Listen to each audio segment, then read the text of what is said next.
This is your CBS 46 News Update. Good afternoon, I'm Trayson Bragg. CBS 46 is staying on top of a developing story. Loved ones desperately searching for a missing child and her mother. An Amber Alert has been issued for 6-year-old Rachel Zecina. The Cumming Police Department believes she and her mother are with the child's father, Alexis Zecina Lopez. The suspect may be armed and traveling in a 2016 black Ford Focus with the Georgia tag RVX9470. Funeral services are underway right now at Woodstock Baptist Church for 18-year-old Robbie Roper. The Roswell High School football player died last week after shoulder surgery.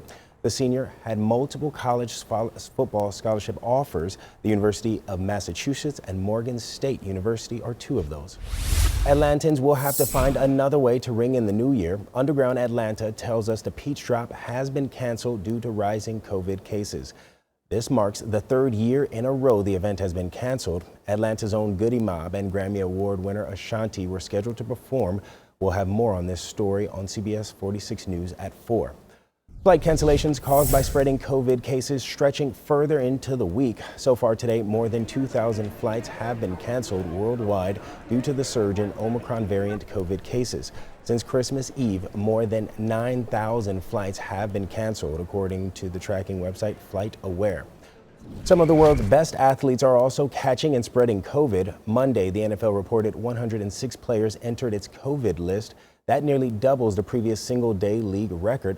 Former Atlanta Falcon and current Tennessee Titan receiver Julio Jones was on the list. He's one of the more known players on the list. The NFL is changing its policies for COVID-positive people. Moving forward, vaccinated asymptomatic players can test off the COVID list with 2 negative tests, while unvaccinated players have to isolate for 10 days.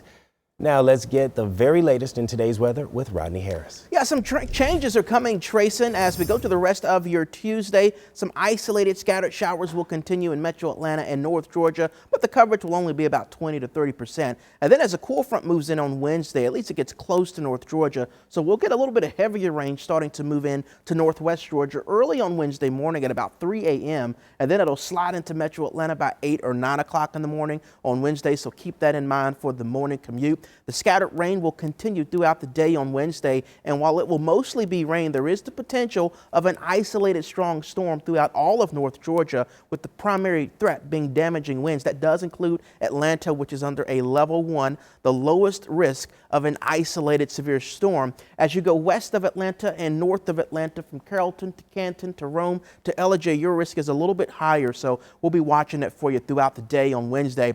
Then we get cold front number 2 that will come in this weekend. This is a stronger cold front, so notice by Saturday night, you'll see that rain really starting to pick up in Northwest Georgia. This is 3 o'clock in the morning on Sunday. That slides into Atlanta by 7, 8 o'clock on Sunday morning. And then the heavier rain will move out, but notice on Sunday evening, this is around 5 o'clock, a little pink is showing up there in the North Georgia mountains. It's not impossible to see a brief mix of a little rain and snow in the mountains that wouldn't accumulate. That risk is very low, but it is possible again after this cold front moves through on Sunday. So we'll be watching for that as well. And then as we go into Monday, we'll dry things out. So here's a look at a forecast that really includes several seasons. For the rest of the week, we'll stay in the 70s for highs. Starting Wednesday, there's a chance of rain basically every single day through the rest of the year, including New Year's Eve. And then after that last front moves through on Sunday morning, we will see our highs drop into the 50s for Monday with lows back in the 30s.